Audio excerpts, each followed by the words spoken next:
एबे आंचलिक पाणीपाग विज्ञान केन्द्र पक्षर एक बड़ खबर सामनाक आसी। आज सारा राज्य में प्रबल वर्षा 12 जिला को ऑरेंज वार्निंग जारी होती।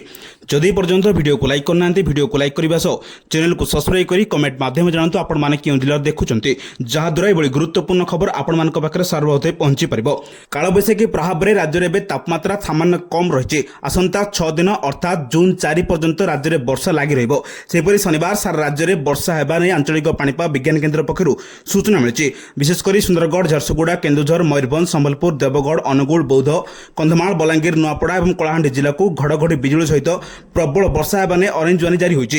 यह समय पवन बेग घंटा प्रति 60 ରୁ 70 किलोमीटर बेग रही। बाकी जिलागुड़ी को वर्षा पवन नहीं येलो अलर्ट जारी होती। यह समय पवन बेग घंटा प्रति 40 ରୁ 50 किलोमीटर रविवार ठारू गुरुवार पर्यंत बालेश्वर, भद्रक, जाजपुर, केन्द्रापड़ा, जगतसिंहपुर, कटक, सुंदरगढ़, अनुगुल, ढेंकानाल, केन्दुझर, मयूरभंज, बौद्ध, कंधमाल, रायगड़ा, कोरापुट, मालकानगिरी, गजपति, झारसुगुड़ा, गंजाम, पुरी, खोर्धा और नायगढ़ जिला को घड़घड़ी सह वर्षा पवन ने येलो वार्निंग जारी होती। पाणीपाग केन्द्र तथ्य अनुसार शुक्रवार राज्य में 10टी सहर तापमात्रा 40 डिग्री उपर रेकर्ड कर बलांगीर सर्वाधिक 43.1 डिग्री तापमात्रा रही। बालेश्वर और पुरी में 33.8 डिग्री और छत्रपुर में 35 डिग्री तापमात्रा रही। गुरुत्वपूर्ण खबर पाइबा आम चैनल से जोड़ी रुहतु। ब्यूरो रिपोर्ट, सावधान ओडिशा।